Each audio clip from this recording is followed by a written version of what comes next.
Hi guys what's up, कैसे हो आप सब लोग। मेरा नाम है लल सिंह है और आप देख रहे हो अपना यूट्यूब चैनल नेशन फर्स्ट।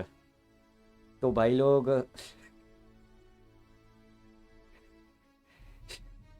ये ऑक्सफोर्ड जाहिल रशिया में घूम रहा है और वर्ल्ड लीडर बनने के सपने देख रहा है।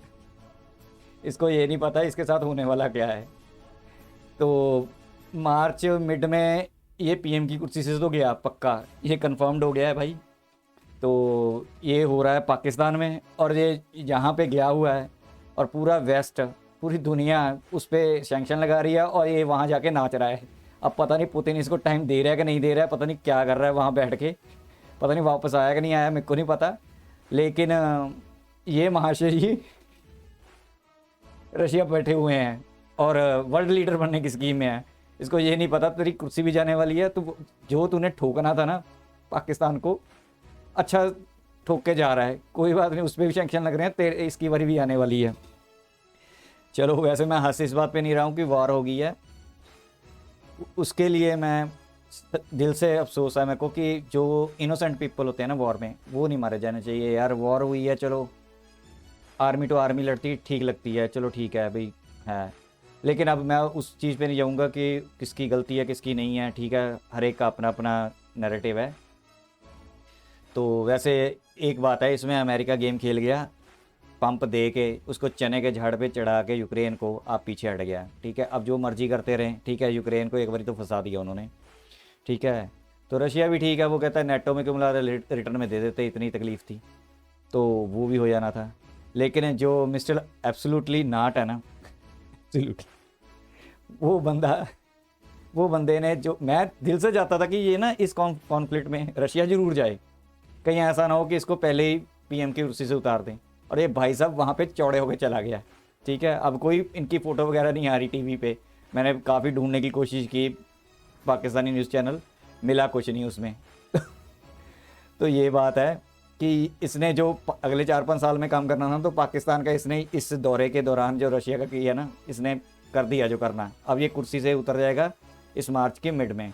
वैसे मैं चाहता था ना उतरे, बर्बाद करे, लेकिन जो इसने काम करना था मेरी भला से जो मर्जी है, अब खुदा की मर्जी, इसको नहीं रखना चाहते खुदा, मार्च में इसका पत्ता साफ।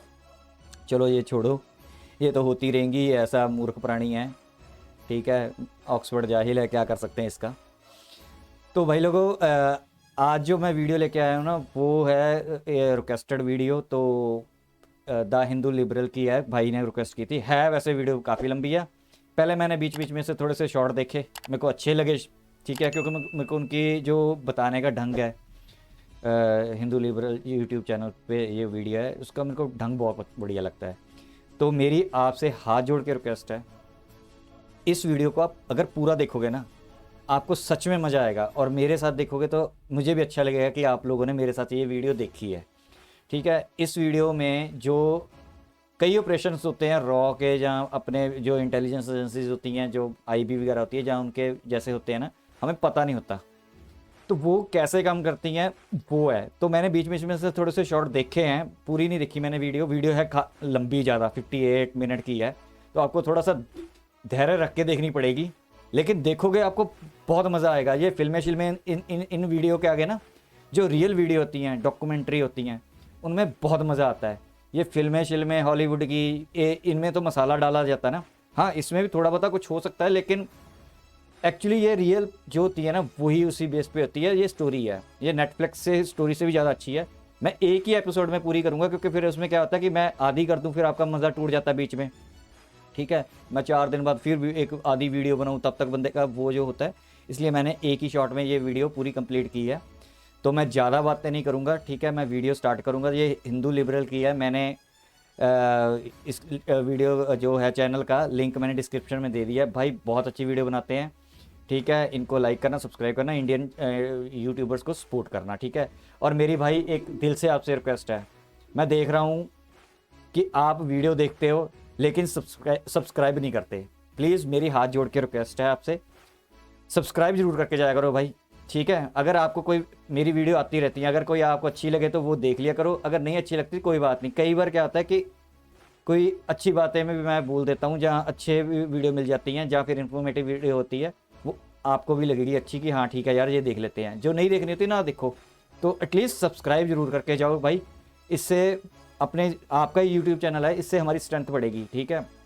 वैसे तो मेरी ज़्यादा जो वीडियो होती है एंटी पाकिस्तान होती है, लेकिन मैं बीच बीच में अपने इंडिया का भी जो फ़ौज है या रॉ के है, इसकी भी बीच बीच में मैं वीडियो लाता रहता हूँ, ठीक है। तो ज़्यादा देर ना करते हुए हम वीडियो स्टार्ट करते हैं। लास्ट में भी थोड़ा ही बात करेंगे, ज़्यादा बात नहीं करेंगे क्योंकि वीडियो काफ़ी लंबी हो जाएगी, आप भी बोर ना हो। लेकिन मेरी इतनी शर्त है, अगर आप ये वीडियो देखोगे ना तो आप बोर नहीं होगे। टाइम निकाल के देखना भाई, मज़ा पूरा है इस वीडियो में, ठीक है। मेरे को शॉर्ट्स, हर चीज़ उनका बताने का ढंग, स्टोरी टेलिंग बहुत अच्छी है। तो वीडियो देखते हैं, वीडियो देखने के बाद 2-4 मिनट बात करेंगे, ज़्यादा नहीं करेंगे क्योंकि फिर आप भी बोर ना हो, ठीक है। तो मेरी रिक्वेस्ट है मेरे साथ वीडियो पूरी देख के जाना भाई, ठीक है। तो लेट्स स्टार्ट द वीडियो। नमस्कार, जय मां भारती। दोस्तों, अगर आपको ये कंटेंट पसंद आ रहा है तो वीडियोस को लाइक कीजिए, शेयर कीजिए और चैनल को सब्सक्राइब जरूर कीजिएगा। सब्सक्राइब करने के बाद बेल आइकन भी जरूर दबाइएगा, जिससे कि आपको भविष्य में आने वाले एपिसोड्स का नोटिफिकेशन मिल सके।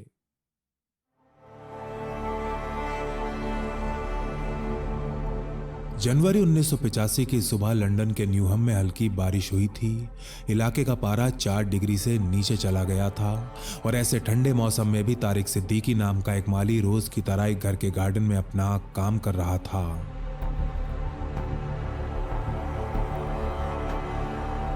लंदन के सबसे पॉश इलाके में बना ये आलीशान घर एक पाकिस्तानी का है जो पिछले कई दशकों से यूके में रह रहा है। आज की सुबह इस पाकिस्तानी के घर में 3 काले रंग की गाड़ियां प्रवेश करती हैं। इन गाड़ियों के अंदर घुसते ही बगीचे में काम कर रहा तारिक बहुत ही हड़बड़ी में अपने औजार नीचे फेंक देता है, अपनी जेब से एक छोटी सी डायरी और पेन निकालता है और फिर कांपते हुए हाथों से इन गाड़ियों के नंबर नोट करने में लग जाता है। इन गाड़ियों में से कुछ लोग अपने अपने बंदूकधारी बॉडीगार्ड्स के साथ नीचे उतरने लगते हैं और फिर एक एक कर घर के मालिक को गले लगाने के बाद घर के अंदर चले जाते हैं। उधर बगीचे से दृश्य देख रहा तारिक इन लोगों के चेहरे को देखने का प्रयास करता हुआ अभी भी अपनी डायरी में कुछ लिखे जा रहा है।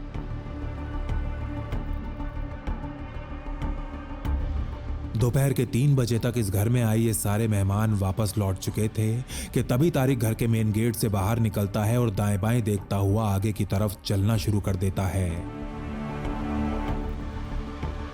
कोई 10 मिनट पैदल चलने के बाद वो एक पार्क के अंदर घुस जाता है और कुछ चक्कर लगाने के बाद एक बेंच के ऊपर जाकर बैठ जाता है। थोड़ी देर चारों तरफ अच्छे से नजरें घुमाने के बाद तारिक नाम का एक पाकिस्तानी अपनी जेब से एक माचिस की डब्बी निकालता है और फिर नीचे झुक टेप के एक टुकड़े से इस डब्बी को बेंच के नीचे चिपका देता है। बहुत ही हड़बड़ी में ऊपर उठने के बाद वो एक बार फिर चारों तरफ नजरें घुमाता है और फिर एक सफेद रंग की चौक से बेंच के ऊपर कई जगह क्रॉस के निशान बना देता है।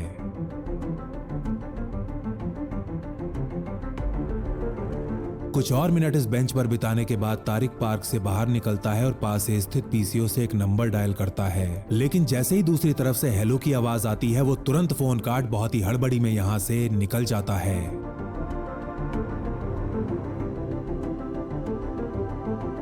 जनवरी की इस कड़कड़ाती ठंड में भी तारिक के माथे से पसीनों का झरना बह रहा था। दिल की धड़कनें बढ़ी हुई थी और हाथ पैर बुरी तरह कांप रहे थे। वो जानता था कि यदि वो पकड़ा गया तो उसे बहुत ही बुरी मौत नसीब होगी। उसे ऐसा लग रहा था क्योंकि एक पाकिस्तानी होने के बावजूद भी वो भारत की इंटेलिजेंस एजेंसी R&AW के लिए काम कर रहा था।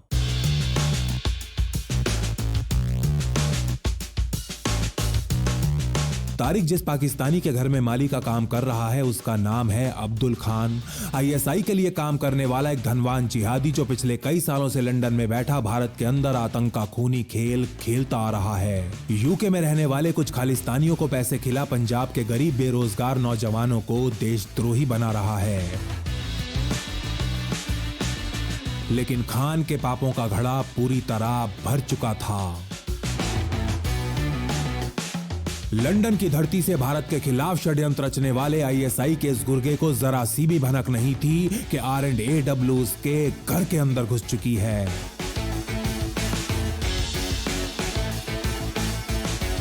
अपनी हर सांस हिंदुस्तान के खिलाफ लेने वाला ये पाकिस्तानी नहीं जानता था कि 3 साल के अंदर अंदर वो और उसका शैतानी नेटवर्क दोनों ही इस दुनिया में नहीं होंगे।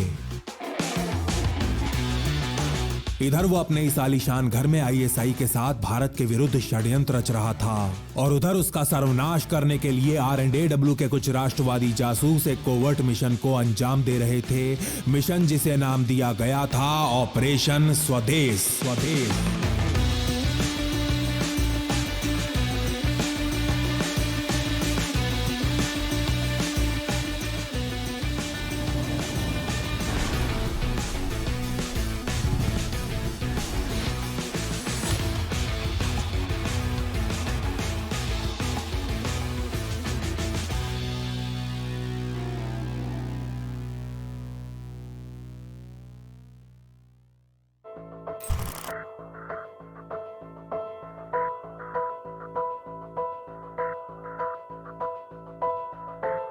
हर सुबह की तरह आज भी पेरिस के 100 साल पुराने कैफे डे फ्लोर के अंदर टीवी पर न्यूज चल रही थी, जिनमें फ्रांस के राष्ट्रपति लोहन फाबियुस की भारत यात्रा के बारे में बताया जा रहा था। उधर भारत में sitting prime minister Indira Gandhi की हत्या कर दी गई थी और फ्रेंच राष्ट्रपति उन्हीं के अंतिम संस्कार में हिस्सा लेने वहां पहुंचे हुए थे। इस कैफे में मौजूद ज्यादातर लोगों की नजरें टीवी के ऊपर गड़ी हुई थी, सिवाय एक आदमी के। सबसे कोने वाली टेबल पर बैठा ये भारतीय पिछले 2 घंटे से कॉफी पीता हुआ अपने सामने पड़ी एक रिपोर्ट में खोया हुआ है। रिपोर्ट जिसके अंदर लिखी बातों ने इसे पिछली सारी रात जगाकर रखा था। कैफे डे फ्लोर के अंदर बैठे इस भारतीय का नाम है संजीव जिंदल और ये पेरिस में एक्टिव R&AW का एक अंडरकवर सीनियर एजेंट है। एजेंट जिंदल अभी कुछ दिन पहले ही लंदन होकर आए थे, जहां उनकी मुलाकात क्लार्क ली नामक एक ब्रिटिश सिविल अधिकारी से हुई थी। लंदन के इमिग्रेशन ऑफिस में काम करने वाले क्लार्क ली को अभी कुछ महीने पहले ही एजेंट जिंदल ने अपना एसेट बनाया था। क्लार्क का काम लंदन से ऑपरेट करने वाले भारत विरोधी तत्वों के ऊपर इंटेलिजेंस इकट्ठी कर पेरिस में एजेंट जिंदल तक पहुंचाना था और अपनी आखिरी रिपोर्ट में उसने अब्दुल खान के ऊपर इंटेलिजेंस भेजी थी। पाकिस्तानी मूल का एक अतिवादी जो पिछले कई सालों से ब्रिटिश धरती का इस्तेमाल कर भारत के अंदर आतंकवाद फैला रहा था। क्लार्क की इस रिपोर्ट के अनुसार पिछले 2 सालों से अब्दुल खान भारत से आए खालिस्तानी भगोड़ों और कुछ स्थानीय नेताओं को आईएसआई से मिलवा रहा था। ये सभी मुलाकात उसके न्यूयॉर्क स्थित घर पर हुआ करती थीं और हर मुलाकात के कुछ ही हफ्तों के अंदर पंजाब में कोई ना कोई आतंकी हमला जरूर हुआ करता था। इस रिपोर्ट में 9 दिसंबर 1983 के दिन क्लार्क द्वारा ही भेजा गया चेतावनी से भरा एक मेमो भी शामिल था। आजकल अब्दुल खान आईएसआई द्वारा भर्ती किए गए बीएन संधू नामक एक भारतीय से लगभग रोज मिल रहा है और मेरे अनुसार इन मीटिंग्स का केवल एक ही मतलब हो सकता है, ये लोग भारत के विरुद्ध कुछ बहुत ही खतरनाक प्लान कर रहे हैं।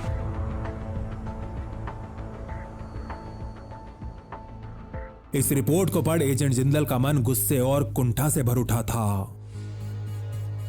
वो पिछले काफी समय से अब्दुल खान के ऊपर रिपोर्ट्स नई दिल्ली भेज रहे थे, लेकिन वहां बैठे बाबू और नेताओं के कानों पर एक जूं तक नहीं रेंग रही थी। इसके अलावा उन्हें यह भी पता था कि भारत का एक बहुत बड़ा राजनीतिक वर्ग विदेशी धरती पर कोवर्ट ऑपरेशंस करने का बिल्कुल भी समर्थन नहीं करता। ऐसे में अब्दुल खान के इस अत्यंत शक्तिशाली नेटवर्क का सर्वनाश आखिर कैसे किया जा सकता है? पिछले कई महीनों से सवाल उन्हें रातों को चैन से सोने नहीं दे रहा था।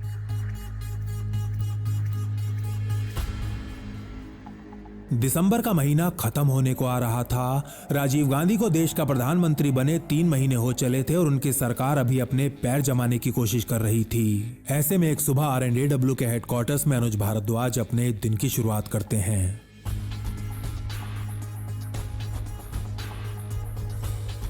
R&AW के इस इंटेलिजेंस ऑफिसर को जासूसी की दुनिया का पॉप स्टार कहा जाता था। भारत और यूरोप की जियोपॉलिटिक्स पर महारत रखने वाले भारद्वाज आज की सुबह एजेंट जिंदल द्वारा भेजी गई रिपोर्ट्स का विश्लेषण करने में लगे हुए हैं।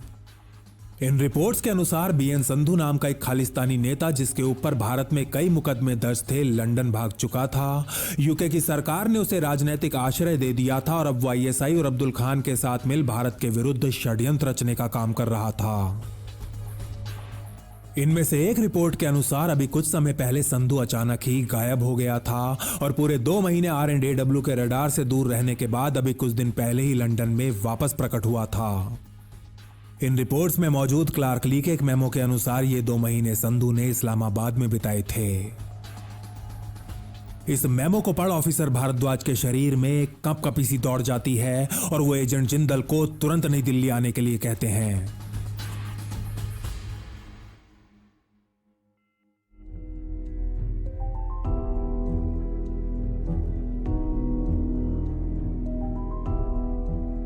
जिंदल यार, मुझे तुम्हारी बात समझ में आ गई है, लेकिन अब मुझे अपनी प्रॉब्लम्स नहीं, ये बताओ कि प्लान क्या है। प्लान सर, हमें कुछ भी करके संधू को ट्रैप करना होगा। अगर उसके जैसा इंसान ISI और पाकिस्तान आर्मी के हत्थे चढ़ गया तो हमारे लिए बांग्लादेश जैसी स्थिति जन्म ले सकती है। एजेंट जिंदल का यह जवाब सुन थोड़ी देर कुछ सोचने के बाद भारद्वाज कहते हैं, मुझे तो यह समझ नहीं आता कि ब्रिटिश सरकार ने उसे पाकिस्तान जाने की अनुमति दे कैसे दी। क्या उन्हें नहीं पता कि पाकिस्तान एक भस्मासुर को जन्म दे रहा है? सर, इन अंग्रेजों को काफी समय से बात पता है कि पाकिस्तान उनकी धरती से भारत में आतंकियों को सपोर्ट कर रहा है और इसको लेकर मेरी कुछ MI5 के ऑफिसर से कई बार बात भी हुई है। उन्हें लगता है कि ये लोग ब्रिटेन के खिलाफ कोई गलत काम नहीं कर रहे और इसीलिए भारत सरकार की प्रॉब्लम है, उनकी नहीं। ये सुन थोड़ी देर अपना सर निराशा में हिलाने के बाद भारद्वाज जिंदल से पूछते हैं, तो तुम्हें पक्का विश्वास है ना कि ISI ही संधू को ऑपरेट कर रही है? यस सर, मेरी इंटेलिजेंस के अनुसार खुद ISI चीफ अख्तर अब्दुल रहमान व्यक्तिगत रूप से संधू को सुपरवाइज कर रहा है।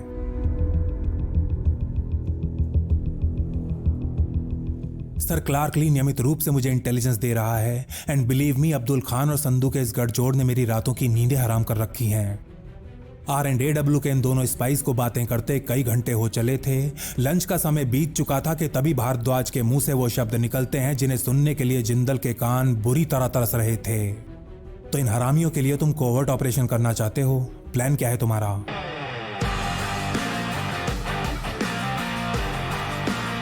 अपने बॉस के मुंह से सुनहरे शब्द सुन एक लंबी सांस लेने के बाद एजेंट जिंदल अपना प्लान सुनाना शुरू करते हैं। सर, मुझे एक स्मार्ट सा एजेंट चाहिए जिसे हमारी लंदन एम्बेसी में अंडरकवर पोस्ट किया जाएगा और ये एजेंट ही हमारे ब्रिटिश एसेट क्लार्क ली के साथ कोऑर्डिनेट भी करेगा। सर, इस ऑपरेशन की टारगेट लोकेशन लंदन होगी और पेरिस को हम अपना इंटेलिजेंस सब स्टेशन बनाएंगे। ऑपरेशन की ज्यादातर प्लानिंग और मीटिंग्स यहीं पर की जाएंगी। अगले 3 घंटे एजेंट जिंदल से उनका पूरा प्लान सुन भारद्वाज काफी इंप्रेस होते हैं, लेकिन ऐसा व्यक्त नहीं होने देते। तुम्हारा प्लान तो ठीक ठाक ही लग रहा है, लेकिन यह बताओ कि इस ऑपरेशन के लिए कोई नाम भी सोचा है? नहीं सर, एक्चुअली मैं चाहता हूं कि नामकरण आप करें। एजेंट जिंदल से सुन कई मिनट तक कुछ सोचने के बाद ऑफिसर भारद्वाज कहते हैं, ठीक है तो फिर विल कॉल इट स्वदेश, ऑपरेशन स्वदेश।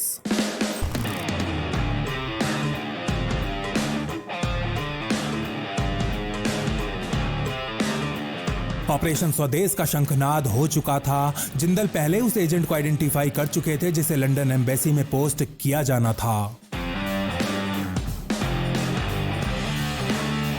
RNAW के स्पाई को कोड नेम दिया गया था मोहन नारायणन। भारद्वाज ने खुद इस एजेंट को अपने हाथों से ट्रेन किया था और ये दोनों प्राग में कई कोवर्ट ऑपरेशंस को सफलतापूर्वक अंजाम दे चुके थे। जर्मन, फ्रेंच, इंग्लिश, हिंदी और पंजाबी जैसी भाषाओं में महारत रखने वाले नारायणन को तुरंत प्राग से लंदन जाने का आदेश दे दिया जाता है।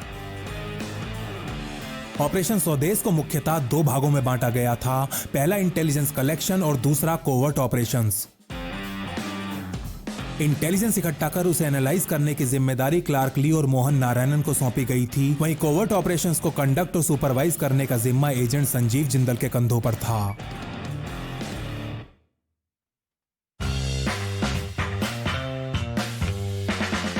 जनवरी के आखिरी हिस्से में एक दिन एजेंट जिंदल ऑस्ट्रिया की राजधानी वियना में स्थित कैफे आइडा में बैठे हुए थे। अपने स्वभाव के ठीक उलट आज काफी ज्यादा नर्वस दिख रहे एजेंट जिंदल यहाँ अपनी एक बहुत पुरानी इन्फॉर्मर सोफी नॉर का इंतजार कर रहे थे। वियना के एक NGO में काम करने वाली ऑस्ट्रियन नागरिक सोफी ने हिस्ट्री में ग्रेजुएशन की हुई थी और करीब 3 साल पहले वियना में हुई एक ह्यूमन राइट्स कॉन्फ्रेंस के दौरान वो एजेंट जिंदल से मिली थी। सोफी साउथ एशिया के ऊपर अच्छा खासा ज्ञान रखती थी और पाकिस्तान की कट्टर आलोचक भी थी और उसकी इन्हीं 2 बातों ने पहली मुलाकात में ही एजेंट जिंदल का मन जीत लिया था। सोफी भी जिंदल की राजनीति, आतंकवाद और शीत युद्ध के ऊपर नॉलेज की कायल हो गई थी और इसीलिए जिंदल ने बिना कोई समय गंवाए उसे RNAW के एक सबकॉन्शियस एसेट के तौर पर भर्ती कर लिया था। सबकॉन्शियस एजेंट ऐसे पुरुष या महिला को कहा जाता है जिससे उसके अपने नहीं बल्कि किसी तीसरे देश के विरुद्ध काम करवाया जा रहा हो, और सोफी को ऑस्ट्रिया नहीं बल्कि पाकिस्तान के विरुद्ध एक्टिवेट किया गया था।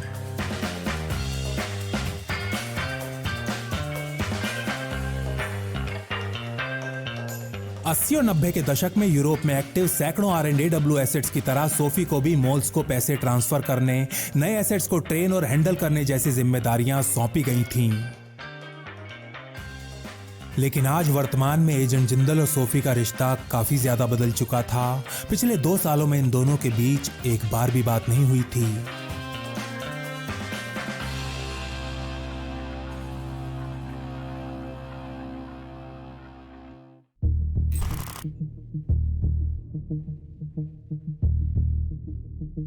दो साल पहले एजेंट जिंदल वियना में एक्टिव थे और एक दूसरे नाम से जाने जाते थे।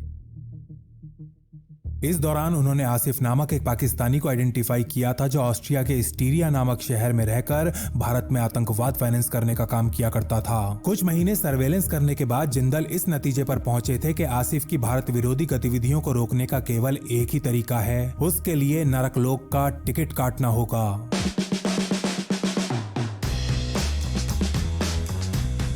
आसिफ को मार्क करने के बाद एजेंट जिंदल सोफी को एक्टिवेट कर देते हैं। अब सोफी को एक महिला एसेट के रास्ते आसिफ को ट्रैप करना था और एमिलिया कोड नेम वाली इस महिला एसेट को ट्रेन और हैंडल करने का काम उसी के जिम्मे था। स्पाई टेक्निक्स और सेल्फ डिफेंस के ऊपर चली कुछ हफ्तों की ट्रेनिंग के बाद सोफी उस बार में आना जाना शुरू कर देती है जहां आसिफ हर रात आया करता था। ट्रेन करने के अलावा सोफी ने एमिलिया की लुक्स पर भी काफी काम किया था। उसके बाल जो पूरी तरह भूरे थे उन्हें काला कर दिया गया था। उसकी नीली आंखों में भूरे रंग के कॉन्टैक्ट लेंस लगा दिए गए थे और एक डाइट एक्सपर्ट की मदद से उसका वजन भी काफी कम करवा दिया गया था।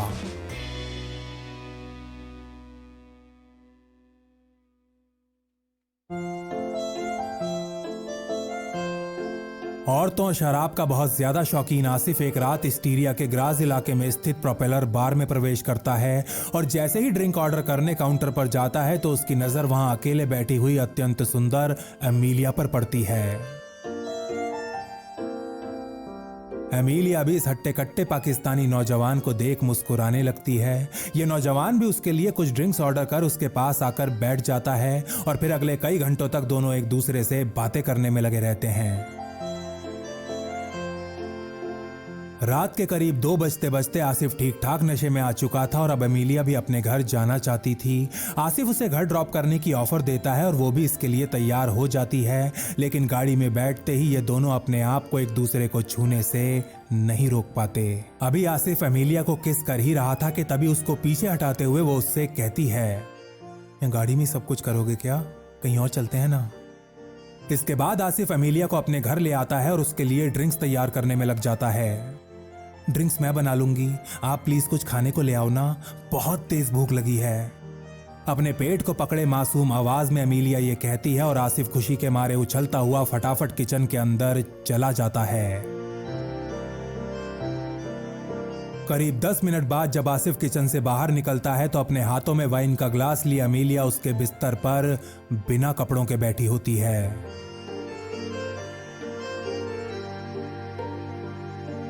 ये देखते ही आसिफ एक बंदर की तरह छलांग मार पलंग के ऊपर चढ़ जाता है और जैसे ही एमिलिया को किस करने की कोशिश करता है वो अपना ग्लास उसके होंठों से लगा देती है और काम की भूख में अंधा हो चुका आसिफ एक घूंट में पूरी ड्रिंक खाली कर एमिलिया के साथ हम बिस्तर हो जाता है।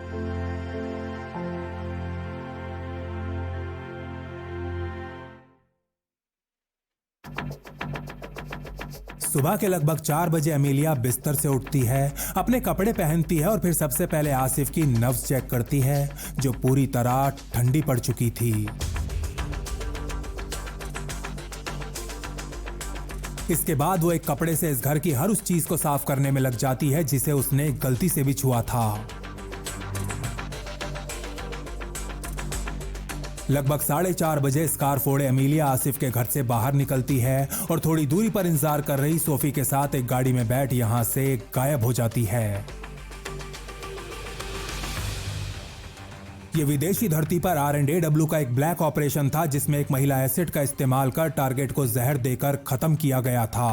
अब यह ऑपरेशन तो सफल रहा था, लेकिन जिंदल की समस्या ये थी कि उन्होंने इस ऑपरेशन को बिना ऊपर से परमिशन लिए अंजाम दिया था। वो जानते थे कि आज नहीं तो कल इस ऑपरेशन की खबर नई दिल्ली तक पहुंच ही जाएगी, और जब ऐसा होगा तो उन्हें फील्ड से हटा हमेशा हमेशा के लिए एक डेस्क के पीछे बिठा दिया जाएगा। और यदि ऐसा हुआ तो इसका सबसे ज्यादा नुकसान उनको नहीं बल्कि उनके देश को होगा।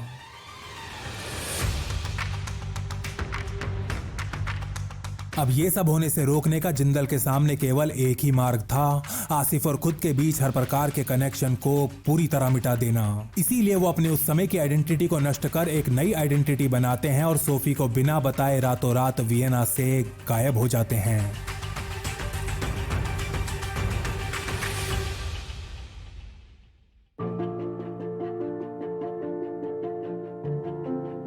आज वियना के इस कैफे में सोफी का इंतजार कर रहे जिंदल की आंखों के सामने ऑस्ट्रिया का वो पूरा ऑपरेशन फ्लैश कर रहा था। जब वो यहाँ आएगी तो मैं उससे क्या कहूंगा और किस मुंह से कहूंगा। अभी जिंदल ये सोच ही रहे थे कि तभी अपने कंधे पर डिजाइनर पर्स टांगे सोफी कैफे में प्रवेश करती है और सीधा जिंदल की टेबल पर आकर बैठ जाती है। तो तुम्हारे सोशलिस्ट लीडर को आखिर जवाहरलाल नेहरू अवार्ड मिल ही गया। अभी सोफी ठीक से बैठी भी नहीं थी कि जिंदल उसे चिढ़ाना शुरू कर देते हैं। एक्सक्यूज मी, लेकिन क्रीजगी ने ऑस्ट्रिया के लिए बहुत कुछ किया है। जिंदल को फटाक से वापस उत्तर देते हुए सोफी उनसे कहती है, आज हमारे देश में जो थोड़ी सामाजिक समानता है ना, उसमें उनका बहुत बड़ा योगदान है। असल में ये दोनों ऑस्ट्रिया के चांसलर डॉक्टर ब्रूनो क्रीजगी की बात कर रहे थे, जो पिछले 13 सालों से अपने इस पद पर आसीन थे। तुमने मुझे यहाँ क्रीजगी और नेहरू की बातें करने के लिए बुलाया क्या?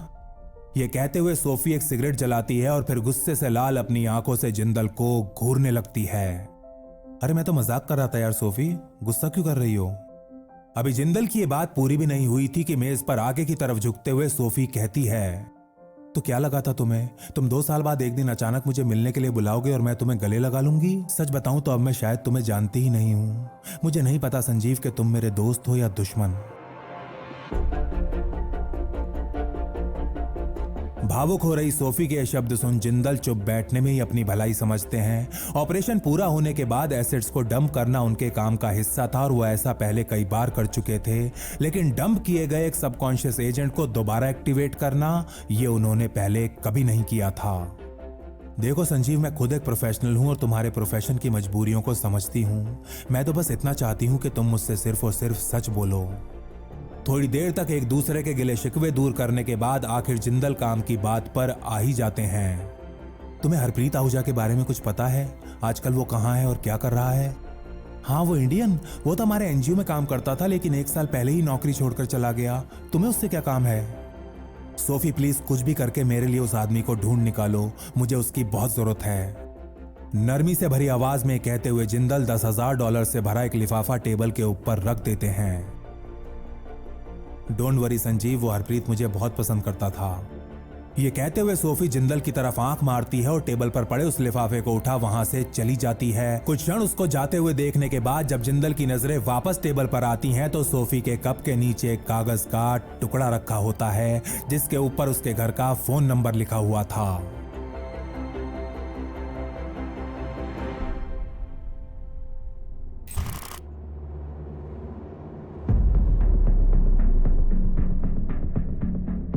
सोफी के साथ हुई इस मुलाकात के 2 दिन बाद जिंदल पेरिस वापस आ जाते हैं और सबसे पहले ऑपरेशन स्वदेश की लंदन टीम को फोन करते हैं। नारायणन उन्हें बताते हैं कि उन्होंने अब्दुल खान के घर पे काम करने वाले माली तारिक सिद्दीकी को अपने मालिक से गद्दारी करने के लिए तैयार कर लिया है, और वो भी एक बहुत ही मामूली रकम के बदले। नारायणन और क्लार्क की ये चाल खान संधू नेक्सस के ऊपर एक कड़ा प्रहार साबित होने वाली थी। डिफेक्ट होने के केवल कुछ ही दिनों के भीतर तारिक कुंटलों के हिसाब से इंटेलिजेंस उपलब्ध करा चुका था। इंटेलिजेंस जिसमें खान के घर आने वाले लोगों के नाम और गाड़ियों के नंबर शामिल थे। तारिक की सूची में ज्यादातर नाम आईएसआई, पाकिस्तान आर्मी, पाकिस्तान के सिविल अधिकारी और खालिस्तानियों के थे। तारिक के अनुसार बीएन संधू नियमित रूप से खान के घर आया करता था और हर बार उसके साथ 2 बॉडीगार्ड्स के अलावा हरबख्श सिंह नाम का एक भारतीय भी होता था। इसके अलावा तारिक नारायणन और क्लार्क को यह भी बताता है कि संधू और हरबख्श अगले महीने यानी कि फरवरी में एक बार फिर इस्लामाबाद जाने वाले हैं। तारिक द्वारा दी गई ये जानकारी इंटेलिजेंस नहीं बल्कि 24 कैरेट का गोल्ड थी। जिंदल इस बात को जानते थे और इसीलिए वो अपनी लंदन टीम को शाबाशी देते हुए कहते हैं, नारायणन, तुम और क्लार्क बहुत ही अच्छा काम कर रहे हो। कोशिश करके देखो कि तुम्हारा एसेट खान के घर आने वाले भारतीय लोगों की फोटो हमें दे सकता है या नहीं। और अगर वो किसी तरह खान से मिलने वाले आईएसआई और पाक आर्मी के ऑफिसर्स की फोटोज खींचकर हमें दे दे, फिर तो मजा ही आ जाएगा मेरे दोस्त। सर, वैसे मुझे अभी तारिक पर पूरी तरह विश्वास नहीं हुआ है, लेकिन फिर भी मैं ट्राई करके देख लेता हूं।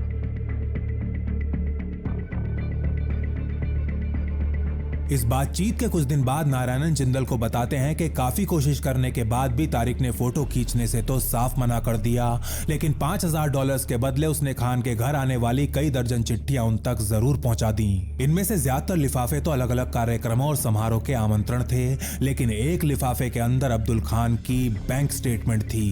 इस बैंक स्टेटमेंट का निरीक्षण करने पर पता चलता है कि पिछले काफी समय से अब्दुल खान संधू और हरबख्श के अकाउंट्स में हर महीने पैसे जमा करवा रहा है।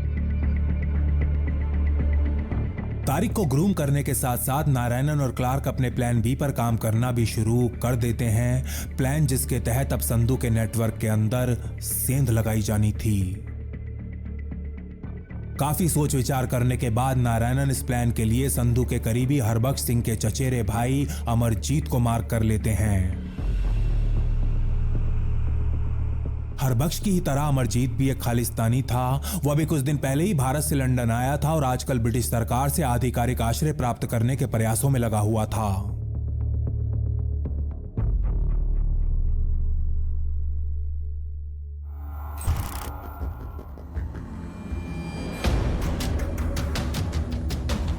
मार्च 1985 में एक दोपहर अपने हाथों में असाइलम की एप्लीकेशन ली अमरजीत सिंह लंदन के इमिग्रेशन ऑफिस में प्रवेश करता है, लेकिन अपने काउंटर पर जाने से पहले ही क्लार्क ली से टकरा जाता है। अमरजीत से टकरा क्लार्क ऐसा दर्शाते हैं जैसे उनकी ये मुलाकात मात्र एक संयोग हो, लेकिन ऐसा बिल्कुल नहीं था। पिछले कई दिनों से क्लार्क ने अमरजीत के ऊपर नजरें गड़ाई हुई थी और वो जानते थे कि आज की दोपहर वो यहां आने वाला है। क्या बात है सर, आप काफी परेशान दिख रहे हैं, क्या मैं आपके लिए कुछ कर सकता हूं? इमिग्रेशन ऑफिस में ही काम करने वाले क्लार्क ली से सुन अमरजीत कहता है, सर जी, मैं कब से असाइलम के लिए यहाँ चक्कर काट रहा हूं, लेकिन मेरी कोई सुनवाई नहीं हो रही है। कोई बात नहीं, मैं देखता हूं क्या हो सकता है, आइए मेरे साथ आइए। ये कहते हुए क्लार्क अमरजीत के कंधे पर अपना हाथ रखते हैं और उसे दूसरी मंजिल पर अपने ऑफिस में ले जाते हैं जहां नारायणन पहले से बैठे हुए थे।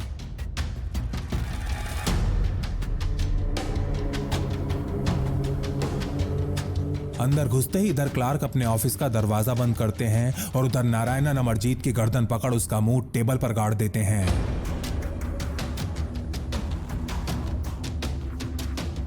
मादर, तू वहां पंजाब में 4 पुलिस वालों को मार के भागा हुआ है और यहाँ एप्लीकेशन में लिखता है कि भारत सरकार तेरे ऊपर अत्याचार कर रही है, तेरी जान को वहां पे खतरा है। रुक जा साले, मैं बताता हूं कि जान को खतरा होता क्या है। यहाँ क्लार्क और नारायणन अमरजीत के साथ गुड कॉप बैड कॉप खेल रहे थे। जब अमरजीत बहुत बुरी तरह डर चुका होता है तब क्लार्क नारायणन को ऑफिस से बाहर जाने को कहते हैं। देखो अमरजीत, ये इंडियंस बहुत ज्यादा गुस्से में हैं और तुम्हें अभी के अभी गायब कर देना चाहते हैं, लेकिन अगर तुम हरबख्श के खिलाफ हमारी मदद करो तो मैं तुम्हारी जान बचा सकता हूं और यहाँ असाइलम दिलवाने में भी तुम्हारी हेल्प कर सकता हूं। सर, मेरी फैमिली अभी भी वहां पंजाब में ही है। मेरे 2 बच्चे हैं और मैं उन्हें यहाँ लाके बस अच्छी एजुकेशन देना चाहता हूँ और कुछ नहीं। ठीक है अमरजीत, अगर बात तुम्हारे बच्चों की है तो मैं तुम्हारी हर संभव सहायता करूंगा, लेकिन मुझे हरबख्श के बारे में सब कुछ बताओ। सर, अब वो हरबख्श नहीं रहा जिसके साथ मैं बड़ा हुआ था। पाकिस्तान से आने के बाद वो पूरी तरह बदल चुका है। जब से वो वापस लौटा है उसके घर पे हर समय पाकिस्तानियों का ही तांता लगा रहता है। वो सारे उसके साथ ड्राइंग रूम में जाकर बैठ जाते हैं। वो अंदर क्या बातें करते हैं ये तो मुझे नहीं पता, लेकिन मुझे उन लोगों से बहुत ही गंदी फीलिंग आती है। क्लार्क ली से बात करते हुए अमरजीत फूट फूट कर रोना शुरू कर देता है। साहब, मेरी किस्मत फूटी थी जो मैं हरबख्श की बातों में आके खालिस्तान के चक्कर में पड़ गया। मैं आपके सामने हाथ जोड़ता हूं साहब, मुझे उसके चंगुल से बचा लो। अमरजीत से सहानुभूति जताते हुए क्लार्क उससे कहते हैं, तुमने कभी उसे रोकने की कोशिश क्यों नहीं की? अगर वो पाकिस्तानियों से मिल रहा है तो जरूर भारत के खिलाफ ही कुछ प्लान कर रहा होगा ना। साहब, जरा मेरी हालत तो देखिए, मैं तो एक एक दाने के लिए हरबख्श का मोहताज हूं। मैं उसके सामने आवाज कैसे उठा सकता हूं साहब? चिंता मत करो, अब तुम्हें पैसों की कोई दिक्कत नहीं होगी। बस तुम अपने भाई और पाकिस्तानियों के बीच होने वाली बातचीत को सुनने की कोशिश करना और अगर कुछ सुनाई दे तो मुझे तुरंत बताना। ये कहने के बाद क्लार्क अमरजीत को कुछ पैसे देते हैं और उसे ये मीटिंग गुप्त रखने का सख्त निर्देश देते हुए वहां से भेज देते हैं।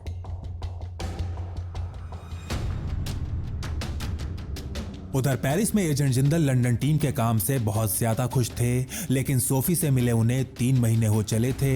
उसकी तरफ से अभी तक कोई कांटेक्ट नहीं हुआ था और यही बात उन्हें अब थोड़ा सा परेशान कर रही थी।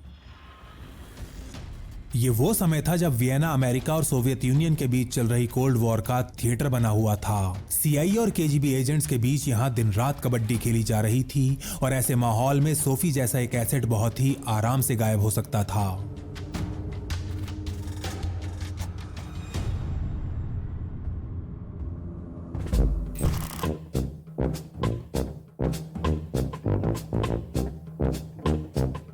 सोफी को ले एजेंट जिंदल परेशान तो चल रहे थे, लेकिन उसे फोन कर अपनी ये बेकरारी उसके सामने उजागर नहीं करना चाहते थे।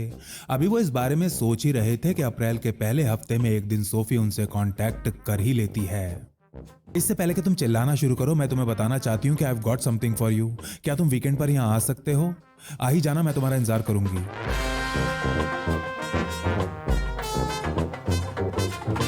6 अप्रैल के दिन एजेंट जिंदल और सोफी एक बार फिर वियना के कैफे आइडा में बैठे होते हैं और थोड़ी देर इधर उधर की बातें करने के बाद सोफी हरप्रीत आहूजा तक पहुंचने की कहानी सुनाना शुरू करती है।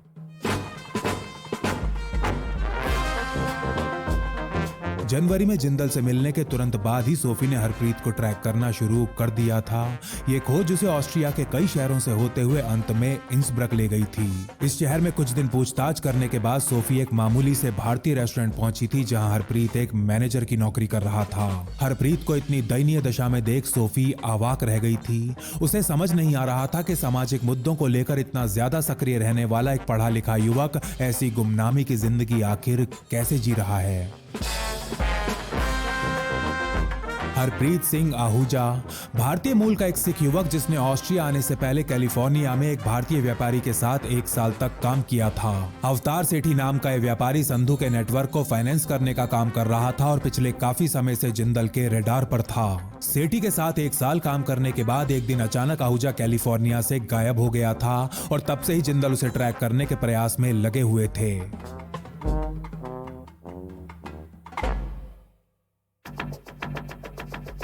आज वियना के इस कैफे में बैठी सोफी जिंदल को बता रही थी कि कैसे उसने आहूजा को इंसब्रक के एक मामूली से रेस्टोरेंट में ढूंढ निकाला था। संजीव, उसकी आर्थिक हालत बहुत ज्यादा खराब है। मैंने उससे कहा है कि इंपोर्ट एक्सपोर्ट का काम करने वाला एक भारतीय व्यापारी उसकी मदद कर सकता है और वो इस व्यापारी से मिलने के लिए तैयार भी हो गया है। You are just amazing Sophie. हम कल ही इंसब्रक के लिए निकलेंगे। मैं इस आदमी को दोबारा अपने हाथों से निकलने नहीं दे सकता।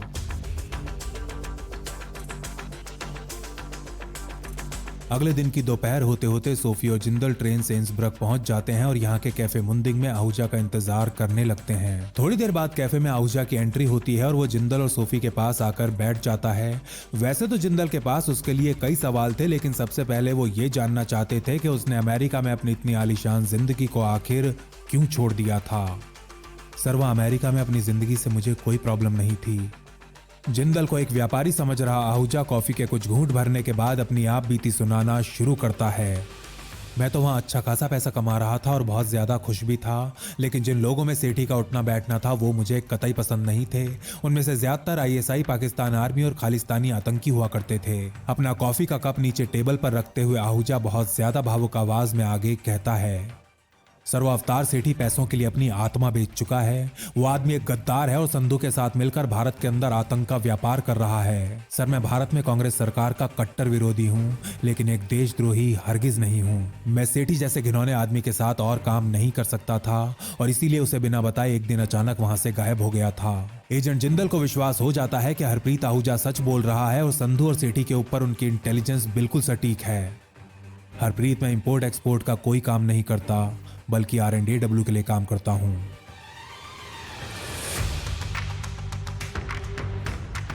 ये सुनते ही आहूजा बहुत बुरी तरह घबरा जाता है और जैसे ही अपनी कुर्सी से उठने लगता है सोफी उसका हाथ थाम उसे रोक लेती है। घबराओ मत हरप्रीत, इन्हें अपना दोस्त ही समझो। ट्रस्ट मी, तुम्हें कोई खतरा नहीं है। सोफी के बार बार आश्वासन देने पर हरप्रीत आहूजा एक बार फिर कुर्सी पर बैठ जाता है। देखो हरप्रीत, हमारा काम हर कीमत पर अपनी मातृभूमि की रक्षा करना है, और अगर तुम चाहो तो इस काम में हमारी मदद कर सकते हो। लेकिन अगर तुम ना भी कर दोगे तो कोई दिक्कत नहीं है, हम चुपचाप अपने रास्ते चले जाएंगे और तुम दोबारा कभी हमारी शक्ल नहीं देखोगे। कुछ घंटों के सोच विचार और एस्प्रेसो के कई शॉट्स लेने के बाद हरप्रीत आहूजा R&AW के लिए काम करने को तैयार हो जाता है। अब हरप्रीत आहूजा को कैलिफोर्निया वापस जा अवतार सेठी के साथ एक बार फिर संपर्क कर उसका विश्वास जीतना था, और सोफी को उसका हैंडलर बनने के साथ साथ उसकी फियांसे का रोल भी निभाना था।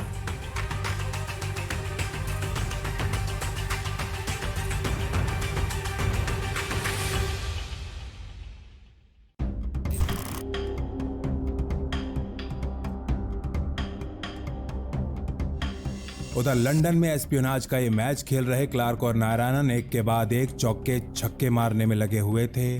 तारिक तो इन एजेंट्स की उम्मीदों से कहीं ज्यादा कारगर साबित हुआ ही था, लेकिन अब अमरजीत भी हरबख्श की गतिविधियों के ऊपर जानकारी देना शुरू कर चुका था।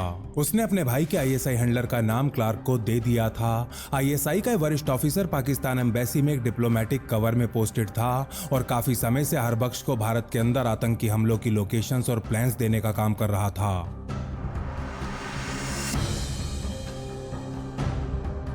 जून का आगमन होते होते ऑपरेशन स्वदेश की टीम हरबख्श के ऊपर अच्छी खासी इंटेलिजेंस इकट्ठा कर चुकी थी और अब एक्शन लेने का समय आ चुका था।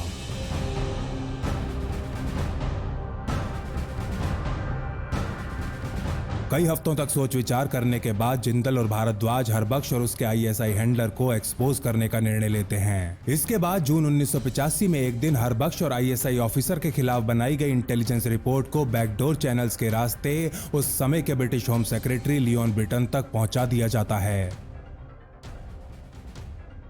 इसके अलावा इस रिपोर्ट की एक कॉपी नई दिल्ली में पोस्टेड अमेरिकन, कनेडियन और ब्रिटिश डिप्लोमेट्स को भी भेज दी जाती हैं। वेल्डन जिंदल, हमारी रिपोर्ट को देख अंग्रेज बहुत ज्यादा शर्मिंदा हैं। हरबख्श जल्द ही बेघर हो जाएगा और अब इसे इस दुनिया में पाकिस्तान के अलावा कोई आश्रय नहीं देने वाला। भारद्वाज से सुसमाचार सुन जिंदल खुशी के मारे नाचने लगते हैं, लेकिन उनकी ये खुशी ज्यादा दिन नहीं रह पाती। इससे पहले कि ब्रिटिश सरकार हरबख्श के खिलाफ कार्यवाही कर पाती, वो और उसका ISI हैंडलर लंदन से ऐसे गायब हो जाते हैं जैसे गधे के सर से सींग। साफ था कि ISI ने हरबख्श को लंदन से इवैक्यूएट कर दिया था। वो नहीं चाहते थे कि ब्रिटिश अथॉरिटीज हरबख्श से ISI और आतंकियों के रिश्तों के ऊपर सवाल पूछें। इसके कुछ दिन बाद पाकिस्तान में एक्टिव भारद्वाज का एक एसेट उन्हें संदेश भेजता है कि हरबख्श अपने परिवार समेत इस्लामाबाद में सेटल हो चुका है।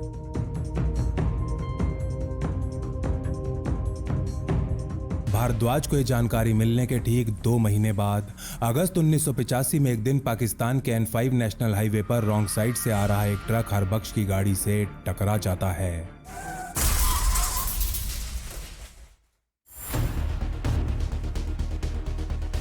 और भारत के खिलाफ ISI के लिए काम करने वाला यह देशद्रोही हॉस्पिटल पहुंचने से काफी पहले ही दम तोड़ देता है। खान संधू नेक्सस की एक विकेट तो डाउन हो चुकी थी और अब अब्दुल खान, BN संधू और अवतार सेठी को भी क्लीन बोल्ड करने का समय आ चुका था।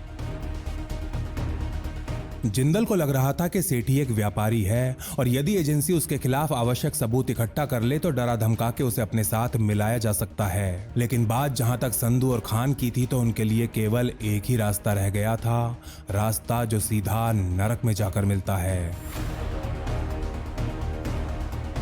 अपने इस प्लान के साथ एजेंट जिंदल हरप्रीत आहूजा को फोन करते हैं, जो अब तक अवतार सेठी से संपर्क स्थापित कर चुका था और उससे मिलने के लिए कुछ दिन बाद सोफी के साथ कैलिफोर्निया निकलने वाला था।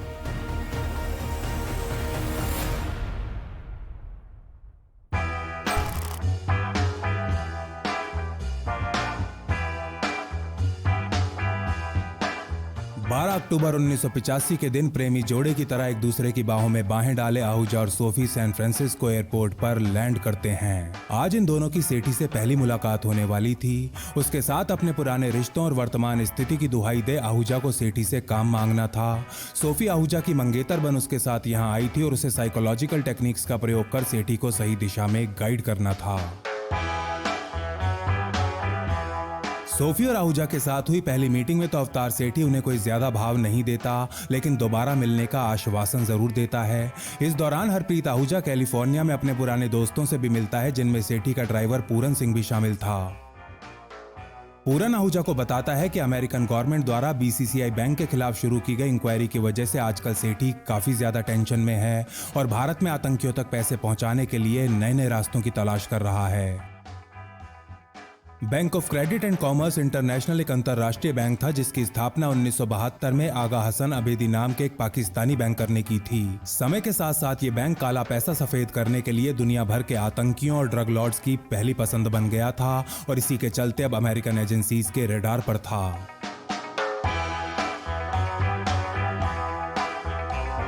इस जानकारी से लैस सोफी और आहूजा सेठी से अपनी दूसरी मुलाकात करते हैं।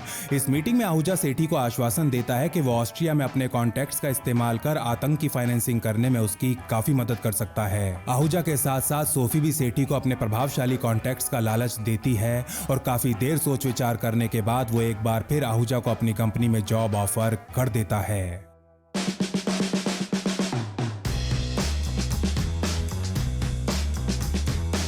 इसके बाद अगले कई महीनों तक सोफी और आहूजा अवतार सेठी के बिजनेस और गतिविधियों के ऊपर जितनी हो सके उतनी इंटेलिजेंस इकट्ठा करने में लगे रहते हैं।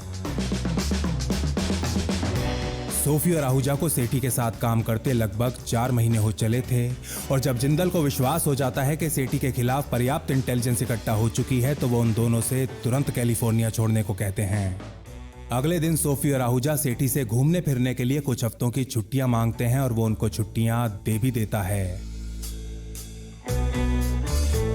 सेठी से आज्ञा मिलते ही सोफी और आहूजा सबसे पहली फ्लाइट पकड़ पेरिस के लिए निकल जाते हैं।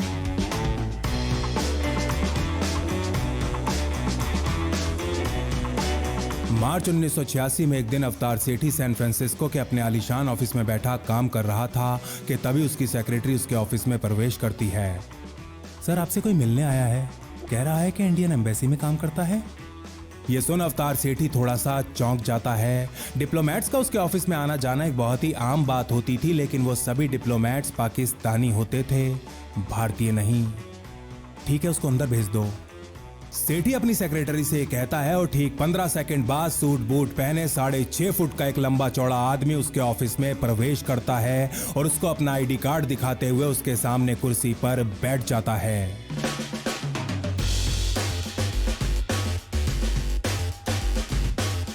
कहिए मिस्टर गुप्ता, मैं आपके लिए क्या कर सकता हूं? अपना हाथ आगे की तरफ बढ़ाते हुए सेठी ये कहता है तो रंजन गुप्ता नाम का यह भारतीय डिप्लोमेट उत्तर देता है। मिस्टर सेठी, आप गलत सवाल पूछ रहे हैं। सवाल ये नहीं है कि आप मेरे लिए क्या कर सकते हैं, बल्कि ये है कि मैं आपके लिए और आपके साथ क्या क्या कर सकता हूं।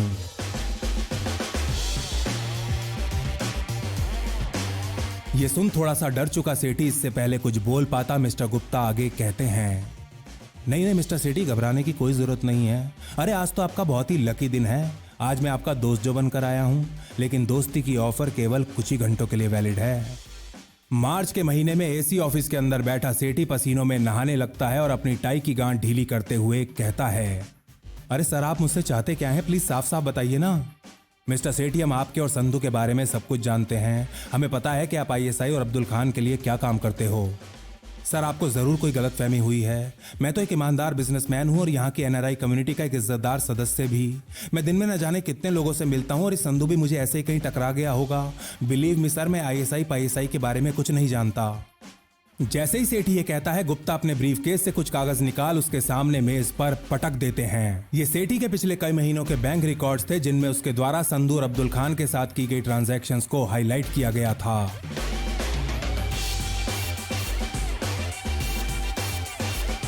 अपने बैंक रिकॉर्ड्स एक अजनबी के हाथों में देख सेठी के पैरों तले जमीन खिसक जाती है और इससे पहले कि वो कुछ बोल पाता, गुप्ता टेबल के ऊपर संधू और खान द्वारा उसको भेजी गई चिट्ठियों की फोटोकॉपीज भी दे मारते हैं।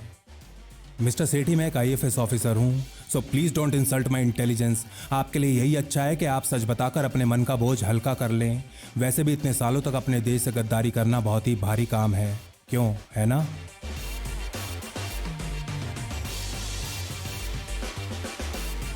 इस पॉइंट पर अवतार सेठी टूट जाता है और एक बच्चे की तरह फूट फूट कर रोना शुरू कर देता है। हाँ सर, हाँ, मैं खान और संधू के साथ कई सालों से काम कर रहा हूँ। आईएसआई ने संधू को भारत के अंदर आतंकी हमले करवाने के लिए भर्ती किया हुआ है सर। बुरी तरह टूट चुका सेठी तोते की तरह खान संधू नेक्सस का पूरा कच्चा चिट्ठा सुनाना शुरू कर देता है। थोड़ी देर बाद गुप्ता उसे सैन फ्रांसिस्को में स्थित R&AW के एक सेफ हाउस ले जाते हैं, जहां नारायणन पहले से ही मौजूद थे।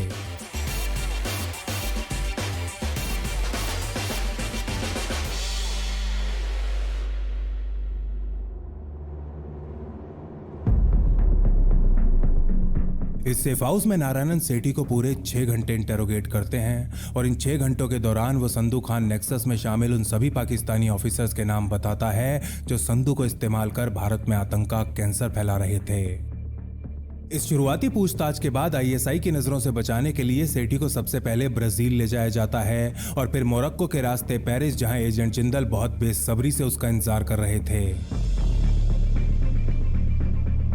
सेठी के पहुंचने से पहले ही भारद्वाज भी दिल्ली से पेरिस आ जाते हैं और फिर जिंदल और नारायणन के साथ मिल लगातार 2 दिनों तक उसके साथ पूछताछ करते हैं। सेठी खुलासा करता है कि इंडिया के ऊपर ऑपरेशंस करने के लिए लंदन स्थित पाकिस्तान एम्बेसी में आईएसआई की एक स्पेशल डिटैचमेंट बनाई गई है, जिसमें आईएसआई के 6 सबसे शातिर और खतरनाक ऑफिसर्स काम कर रहे हैं। खुद आईएसआई चीफ द्वारा चुने गए इन 6 ऑफिसर्स को सिर्फ और सिर्फ एक ही डायरेक्टिव दिया गया था, भारत के अंदर आतंक के जाल को ज्यादा से ज्यादा फैलाना।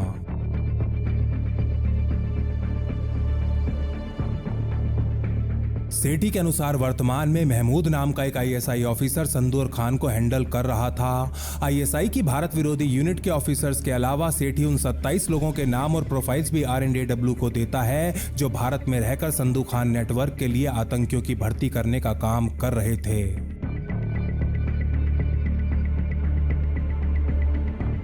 सेठी से जितनी हो सके उतनी जानकारी निकलवाने के बाद जिंदल उससे पूछते हैं, आईएसआई के इन कुत्तों की अगली चाल क्या है?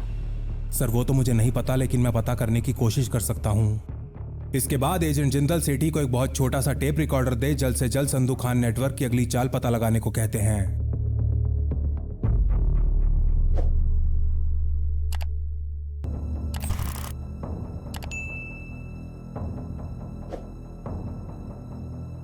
पेरिस में हुई इन मीटिंग्स के कुछ दिन बाद सेठी द्वारा दिए गए उन 27 भारतीय लोगों की सूची उस समय के गृह मंत्री पीवी नरसिम्हा राव की टेबल पर पड़ी होती है। R&AW हेडक्वार्टर्स द्वारा भेजी गई सूची में वो नाम थे जो संधू खान नेटवर्क के इशारे पर भारत के अलग अलग शहरों से युवाओं को भर्ती कर उन्हें आतंकी बना रहे थे। अप्रैल का अंत होते होते जिंदल को पता चलता है कि एक कोवर्ट ऑपरेशन कर इन 27 लोगों में से 18 को ऊपर भेजा जा चुका है और बाकी 9 को भी जल्द ही अपने साथियों के पास भेज दिया जाएगा।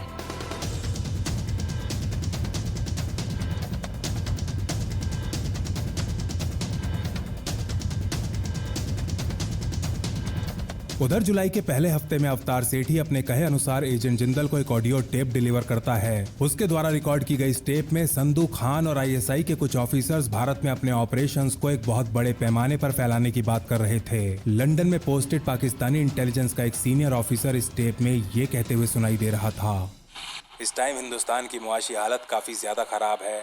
चोट करने का इससे अच्छा मौका दोबारा नहीं आने वाला। अब इन छोटे मोटे हमलों से काम नहीं चलेगा, हमें कुछ बड़ा करना होगा और इसके लिए आप लोगों को बहुत बड़े पैमाने पर भर्तियां करनी होंगी। वैसे जनरल साहब आपके काम से बहुत ज़्यादा खुश हैं और उन्होंने आपका बजट भी काफ़ी बढ़ा दिया है। आप लोग जितनी ज़्यादा भर्तियाँ करेंगे आपका बैंक बैलेंस भी उतना ही बढ़ता जाएगा।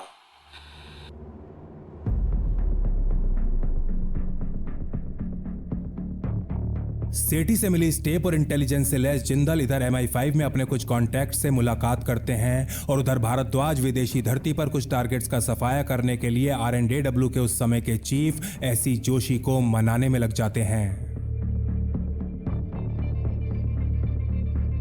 जिंदल से मिले सबूतों के आधार पर अगस्त 1986 में ब्रिटिश सरकार पाकिस्तानी राजदूत को अपनी भारत विरोधी यूनिट बंद करने और इस यूनिट में काम करने वाले अंडरकवर आईएसआई ऑफिसर्स को तुरंत यूके से तड़ी पार करने का आदेश दे देती है। ब्रिटिश सरकार का निर्णय भारत के लिए एक बहुत बड़ी जीत थी और उन भारतीय नेताओं के मुंह पर एक बहुत बड़ा तमाचा था जो R&AW के पर काट देना चाहते थे। तारिक अमरजीत और सेठी से मिले इंटेलिजेंस को आधार बनाते हुए राजीव गांधी भी उस समय के ब्रिटिश प्रधानमंत्री मार्गरेट थैचर से फोन पर बात करते हैं। थैचर गांधी को आश्वासन देती हैं कि यदि भारत द्वारा दिए गए सबूत पक्के हैं तो संधू के खिलाफ उचित कार्यवाही अवश्य की जाएगी। उधर भारद्वाज और जिंदल ब्रिटिश प्रधानमंत्री के इस वादे से काफी खुश थे। वो जानते थे कि उनके द्वारा संधू के खिलाफ इकट्ठा किए गए सबूत इतने ज्यादा मजबूत हैं कि ब्रिटिश एजेंसीज चाहकर भी इनमें कोई लूप होल्स नहीं ढूंढ पाएंगी।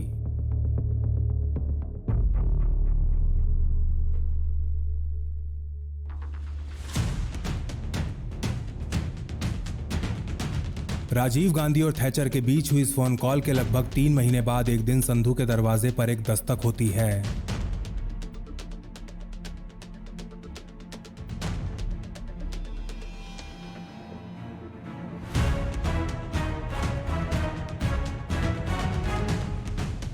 और जैसे ही उसका नौकर दरवाजा खोलता है, सर से पैर तक हथियारों से लदी स्कॉटलैंड यार्ड की एक SWAT टीम तूफान की तरह उसके ऊपर टूट पड़ती है।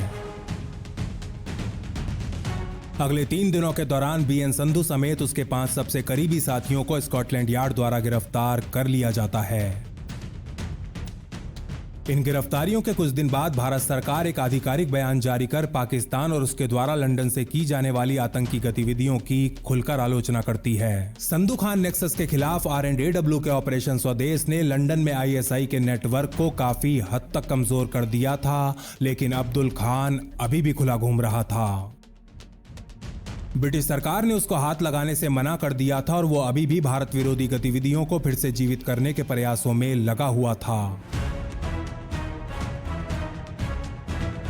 तारिक द्वारा दी गई जानकारी के अनुसार उसे ये लगने लगा था कि संधू के जेल जाने के बाद RNAW उसका पीछा करना छोड़ चुकी है। खान ये सोचकर बहुत ज्यादा खुश था कि RNAW का असली टारगेट संधू था, वो नहीं, और RNAW भी उसकी खुशफहमी को भंग नहीं करना चाहती थी।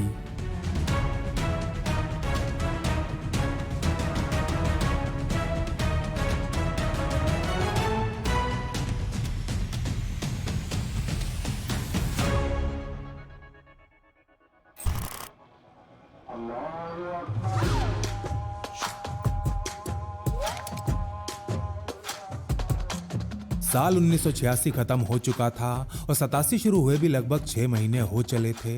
इसी दौरान जून के दूसरे हफ्ते में अब्दुल खान अपने होम टाउन लाहौर आया हुआ था और यहाँ बने अपने पुश्तैनी घर में रह रहा था। अभी 2 महीने पहले मार्च में हमीद गुल ISI का नया नवेला हेड बना था और खान को यहाँ उसी से मिलने के लिए बुलाया गया था। लंदन से ठीक उलट यहाँ लाहौर में खान की दिनचर्या बहुत ही हल्की फुल्की थी। वो रोज सुबह 4:30 बजे उठकर सबसे पहले पास ही स्थित एक मस्जिद जाता और यहाँ नमाज अदा करने के बाद 5:40 5:50 तक बाहर आ जाया करता। इसके बाद वो एक स्थानीय पार्क में थोड़ी देर वॉक करता और फिर एक ठेली वाले से कुछ फल खरीदने के बाद 6:30 बजे तक अपने घर वापस लौट आता। जून 1987 में एक दिन ये सारे काम करने के बाद अब्दुल खान अपने घर वापस लौट रहा होता है और घर के बाहर पहुंच वो जैसे ही दरवाजा खोलने के लिए अपने हाथ आगे बढ़ाता है, उसके पीछे से पाकिस्तान रेंजर्स की वर्दी पहने 2 आदमी प्रकट होते हैं। अरे भाईजान, आप वो लंदन वाले अब्दुल खान है ना? खान को सलाम करने के बाद इनमें से एक रेंजर ये कहता है तो थोड़ा सा हिचकिचाने के बाद वो उत्तर देता है, जी हाँ, मैं ही अब्दुल खान हूँ, कहिए क्या खिदमत कर सकता हूँ आपकी। भाईजान, आपके बारे में बहुत सुना है, बस एक बार आपसे मिलने की तमन्ना थी। वो आपके नेक कामों से खुश होकर भारतीय हुकूमत ने आपके लिए एक तोहफा भेजा है।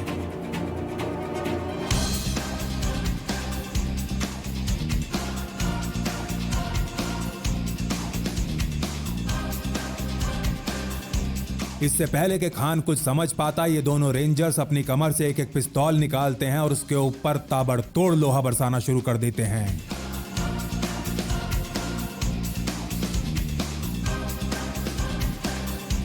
गोलियों की आवाज सुन लोग अपने घरों से बाहर निकलने लगते हैं तो ये दोनों बिजली की फुर्ती से पास ही खड़ी अपनी यामाहा मोटरसाइकिल पर बैठ यहाँ से निकल जाते हैं। कोई 15 मिनट बाद एक सुनसान जगह पर खड़े ऑटो के पास रुकते हैं, अपनी वर्दी उतार सादे कपड़े पहनते हैं और फिर बाइक और वर्दी दोनों को आग लगा ऑटो में बैठ लाहौर की सड़कों में खो जाते हैं।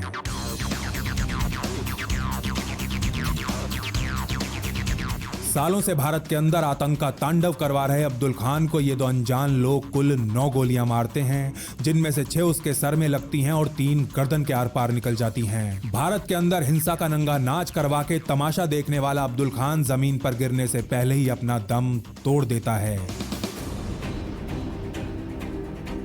एक अखबार को दिए इंटरव्यू में लाहौर पुलिस कहती है कि यह मामला बिजनेस से जुड़ी एक बहुत पुरानी व्यक्तिगत दुश्मनी का है और उन्होंने 2 अज्ञात आदमियों के खिलाफ केस दर्ज कर लिया है। इधर लाहौर प्रशासन ये दर्शाने का प्रयास कर रहा था जैसे बिल्कुल रूटीन सा मैटर हो, लेकिन उधर 400 किलोमीटर दूर आईएसआई हेडक्वार्टर्स में एक भूचाल सा आ गया था। आईएसआई के हेडक्वार्टर्स में बैठने वाले एक ऑफिसर से लेकर चपरासी तक हर आदमी अपने अंदर आज एक दहशत महसूस कर रहा था। उन्हें पता था कि भारत की इंटेलिजेंस एजेंसी उनके घर के अंदर घुस के उनकी नाक के ठीक नीचे उनके सबसे लाडले गुर्गे को दिन दहाड़े ठोक चुकी है।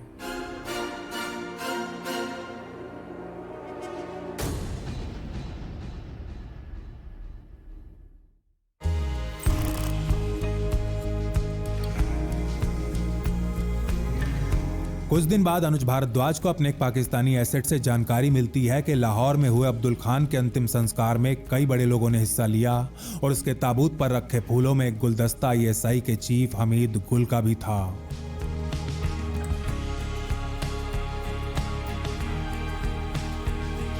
RNAW हेडक्वार्टर्स में आज खुशी का माहौल था। जब से ऑपरेशन स्वदेश शुरू हुआ था ऐसे बहुत ही कम अफसर आए थे जब RNAW के ये एजेंट्स एक साथ एक छत के नीचे आराम से बैठे हों, लेकिन आज वो मौका आ जाता है। इंटेलिजेंस ऑफिसर अनुज भारद्वाज, एजेंट संजीव जिंदल और एजेंट मोहन नारायणन सब एक साथ एक कमरे में बैठे हुए थे और पिछले 2.5 साल में पहली बार ये तीनों अपने काम को छोड़ बाकी सारी बातें कर रहे थे। नारायणन लंदन से अपने साथ सिंगल मॉल्ट विस्की की 25 साल पुरानी 2 बॉटल्स लेकर आए थे और इनको खोलने का इससे अच्छा मौका नहीं हो सकता था। हर प्रकार की टेंशन से फ्री RNAW के ये देशभक्त जासूस आज विस्की के पैग लगाते हुए एक दूसरे की खूब टांग खींच रहे थे, जी खोल के हंसी मजाक कर रहे थे। जिंदल भी आज काफी समय बाद जी भर के शराब पीते हैं और ठीक ठाक सा नशा होते ही उन्हें सोफी की याद आने लगती है। ऑस्ट्रियन मूल की एक RNAW एसेट जो आज यहाँ ऑपरेशन स्वदेश की सफलता को सेलिब्रेट करने के लिए मौजूद तो नहीं थी, लेकिन इस कमरे में मौजूद हर आदमी को यह बात अच्छे से पता थी कि उसके योगदान के बिना इस ऑपरेशन को अपने निष्कर्ष तक नहीं पहुंचाया जा सकता था। आज से 2.5 साल पहले वियना के उस कैफे में सोफी ने जिंदल को अपना पर्सनल फोन नंबर दिया था और आज पहली बार वो इस नंबर पर कॉल कर ही लेते हैं। कई घंटियां जाने के बाद सोफी फोन उठाती है तो अपनी आवाज में आभार लिए जिंदल उससे कहते हैं, सोफी एक बात जो मुझे तुमसे बहुत पहले कह देनी चाहिए थी लेकिन मैं कभी कह नहीं पाया, वो ये है कि I am really very very sorry.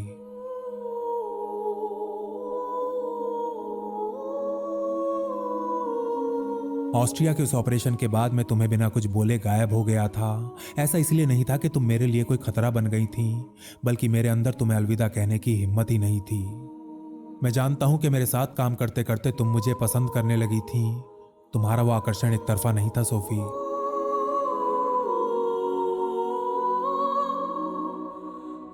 तुम भी जानती हो कि हमारे काम में भावनाओं के लिए कोई जगह नहीं होती। अगर उस दिन मैं तुम्हें बाय कहने के लिए रुक जाता तो शायद अपने देश के लिए वो कभी नहीं कर पाता जो आज मैंने कर दिखाया है। इतने सालों में आज पहली बार जिंदल के मुंह से इस प्रकार के भावुक शब्द सुन थोड़ी देर तक चुप रहने के बाद सोफी कहती है, मिस्टर बॉन्ड तुमने बहुत शराब पी ली है, जाओ अब जाके सो जाओ।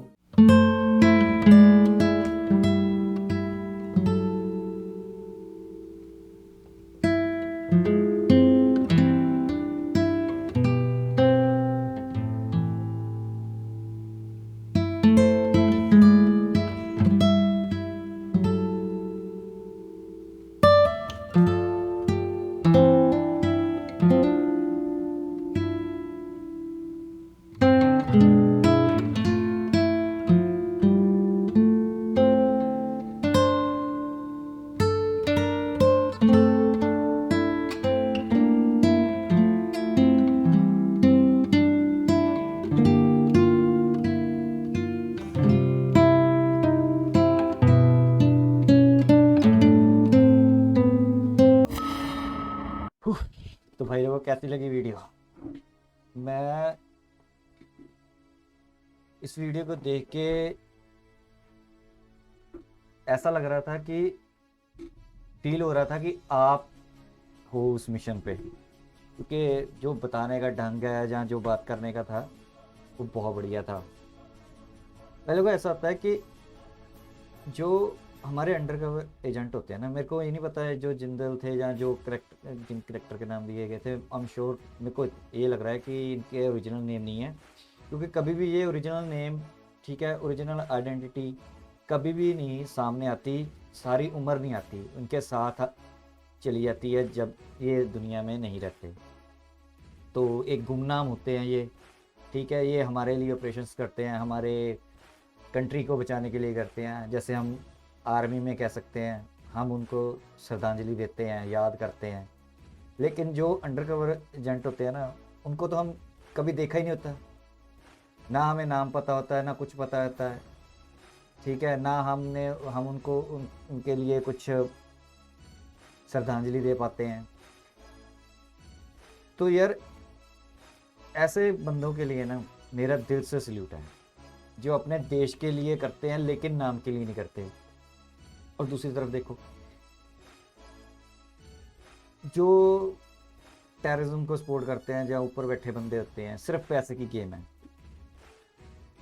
ये खालिस्तान या ऐसे, या फिर कोई नक्सली वगैरह जो यहाँ पे सेपरेशन की बात करते हैं, ये सिर्फ पैसे की गेम है भाई। जैसे कश्मीर में भी है, जो बड़े इनके वो लीडर होते हैं, तो सब पैसे की गेम होती है। इमोशनल बंदे को नीचे वाले को इमोशनल करके उसको आग की भट्टी में झोंका जाता है, आप ये ऊपर ऐश करते हैं, क्योंकि पैसा बोलता है भाई। ये सब काम पैसे के लिए होता है, ये कोई ज़मीन के लिए नहीं होता है, ना ये कोई देशभक्ति के लिए होता है, ना कोई ये होता है कि मैंने अलग कंट्री बनानी है तो मैंने ये कर देना है, वो कर देना, कुछ नहीं है भाई। जो ये काम करते हैं ना, उनको भी पता होता है कि वो सक्सेसफुल नहीं होंगे, लेकिन वो काम ये करते रहते हैं, क्योंकि इसलिए करते रहते हैं क्योंकि उनको पैसा मिलता है। अगर 10 रुपये मिलते हैं, उनका खर्चा 1 रुपये आता है, 9 रुपये उनकी जेब में जाते हैं, ठीक है। तो जो पीछे एजेंसीज काम करती हैं, वो इसलिए करती हैं कि अगर हम उस दूसरी कंट्री को अनस्टेबल नहीं रखेंगे ना, तो वो हमारी कंट्री को अनस्टेबल कर देंगे। तो ये काउंटरवेट चलता रहता है, ठीक है। हम क्या सोचते हैं कि ISI काम नहीं करती है, वो तो आपके सामने आपने वीडियो में भी देखा, रॉ भी करती है, ठीक है। ये काउंटरवेट होते हैं, अगर एक कंट्री नहीं करेगी, चुप करके बैठ जाएगी, तो वो करते रहेंगे, ठीक है, वो सक्सेसफुल हो जाएंगे। फिर हमारा ये प्रॉब्लम आ जाएगी कि हमें काउंटर चाहिए होता है इन चीज़ों का, कहीं पे झूठ बोलना होता है, कहीं सच बोलना होता है। लेकिन भाई मान गया। आपको कैसी लगी ये वीडियो, क्योंकि वीडियो ऑलरेडी बहुत लंबी हो चुकी है। तो आई होप अगर आपको वीडियो पसंद आई तो मेरी आपसे रिक्वेस्ट है भाई, दोबारा फिर से मैं कर रहा हूँ, आप इस चैनल को लाइक करो, सब्सक्राइब करो, शेयर करो भाई। आपकी सपोर्ट की बहुत ज़्यादा ज़रूरत है, ठीक है। मैं देखता हूँ जो मेरा आता है ना वहाँ पे भी कितने लोगों ने देखी, जो डेटा मेरे पास आता है, उसमें से मैं देखता हूँ कि बंदे देखते बहुत हैं, लेकिन सब्सक्राइब करके कोई जाता ही नहीं। पता नहीं, मेरे को लगता है जहाँ तो वो उनको अच्छी नहीं लगती, जहाँ फिर वो जो मेरी भावना है कि इंडिया की सपोर्ट करने की, जहाँ यूट्यूबर्स को आगे बढ़ाने की, शायद वो आप में नहीं है। मैं एक टीम बनाना चाहता हूँ कि ऐसी चीज़ें हम देखें, हमारे अंदर अपने देश के लिए कुछ करने का हो। जो हमारे दुश्मन हैं, अगर हम ज़्यादा हो जाएंगे तो उनके खिलाफ़ लड़ सकते हैं, कल को कोई बात होती है तो हम उनके खिलाफ़ बात उठा सकते हैं। तो मेरा तो बस यही है, इसलिए मैं सब्सक्रिप्शन के लिए बोलता हूँ। इधर भाई सच्ची बात बताऊँ, मेरे को कोई लालच नहीं है यूट्यूब से, ठीक है। मेरा ऑलरेडी बहुत अच्छा खासा तगड़ा बिजनेस है, तो मैं सिर्फ इसलिए सब्सक्रिप्शन मांगता हूँ, या फिर जुड़ने के लिए बोलता हूँ, लाइक करने के लिए बोलता हूँ, सब्सक्राइब करने के लिए, कि हम एक स्ट्रेंथ बन सकें, ठीक है। अगर हम स्ट्रेंथ होंगे, उस स्ट्रेंथ में पावर होगी कल को अपने दुश्मनों को जवाब देने के लिए। तो यहीं तक थी वीडियो भाई।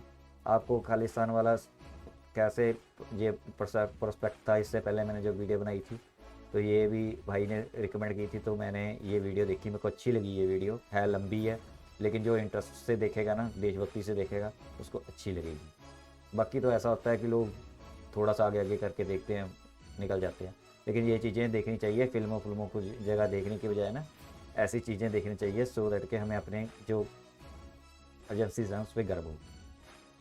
तो थैंक यू भाई जिसने मेरे को रिक्वेस्ट की थी। बाकी मिलेंगे नेक्स्ट वीडियो में, तब तक के लिए जय हिंद।